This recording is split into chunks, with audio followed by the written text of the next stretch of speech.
Final student assignment for this evening will be handled by Sister Brittany Saunders, and she'll be assisted by Sister Lake. Her theme is affection, maintain a warm personal attachment to Jehovah and to those who love him. Let's give our attention. Hi, Jennifer. Hi, Brittany. I stopped by today to see how you're doing. I missed you at the past couple of meetings. Is everything okay? Well, no, actually, I've been struggling with these feelings of guilt again. It seems like the more we study, the more I realize how wrong I was in the past. And it makes me feel like I don't deserve to have a relationship with Jehovah and associate with his people.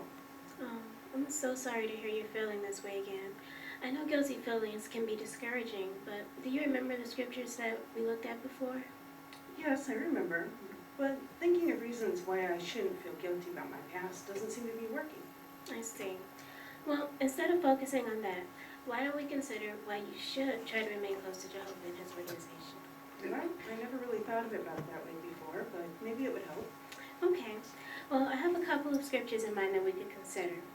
First, let's see how Jehovah feels about having a relationship with us. And to do that, we can look at James 4:8, and I'll read the first part of that verse.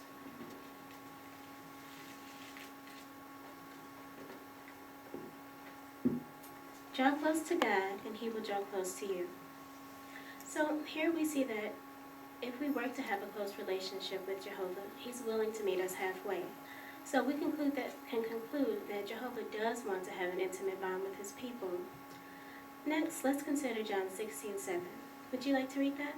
Sure.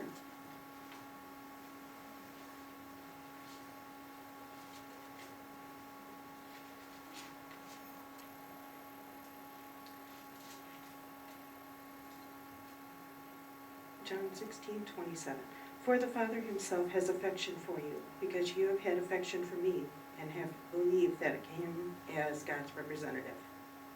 Thank you. So from this scripture, we see that Jehovah has affection for those who exercise faith in his Son, Jesus Christ. And I know that from studying you, this is something that you do. So since Jehovah has affection for you, wouldn't it only be natural that you return his affection and try to build a close relationship with him? Yes, it would. Right. And I'd like to point out that in the Bible, the phrase have affection can be translated as to be attached to, or to be fond of, or like. And this would suggest a very close bond, like the kind between loving family members. And this is the type of relationship that Jehovah wants to have with his worshipers. Okay, I see. Okay, well, I have one more scripture that I'd like to show you. Would you mind reading Romans 12:10?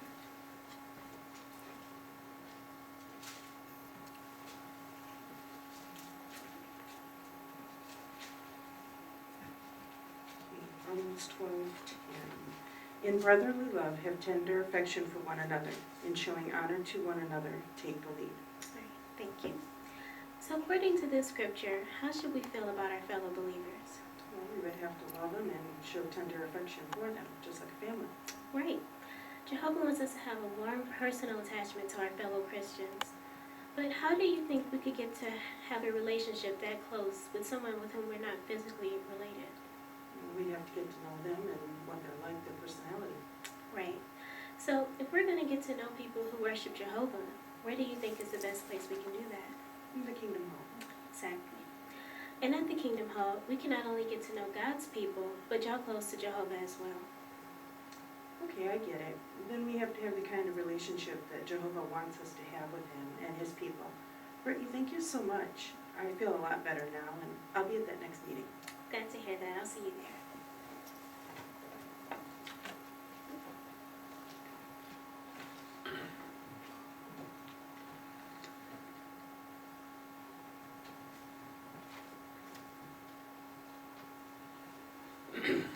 Sister Saunders, we want to thank you for handling that assignment for us this evening, as well as Sister Lake. You both did an excellent job. The study point that I thought really applied to your discussion this evening was study point number 50, which is effort to reach the heart. The assignment there is to take into account how people feel about matters that we're talking about. In this particular case, your student was having feelings of guilt over her past. And she was thinking maybe she couldn't possibly have a close relationship with God because of her past. I appreciated that you didn't just blow that off. You didn't just say, well, you don't worry about it. We all have something in our past. Just get over it, keep moving. But you really took an interest in her, and you put forth some effort to reach her heart. I particularly appreciated the 3 scriptures that you shared. James 4:8, you talked about how Jehovah meets us halfway, draws close to us. John 16:27, how Jehovah has affection for Christians, and you even mentioned that he cares for her. And also that Jehovah wants us to have a close relationship with him. And then Romans 12:10, where you mentioned that we show love and tender affection to our fellow Christians. And you reason with her, well, how do we do that? Where do we find those fellow Christians? And she said, well, at the Kingdom Hall. And you said, right, so you should come to the Kingdom Hall. So I appreciate the way that you used the scriptures, but you didn't just throw scriptures at her. You really put forth some effort to reach into her heart and allow her to really appreciate the relationship that she can have with Jehovah. And that's exactly what we want to do with our Bible students. So I thought you did an excellent job on your assignment. You both did. Everyone did this evening, and we look forward to your parts in the future on the school. Let's give our attention now back to the A school until we're dismissed for the service meeting.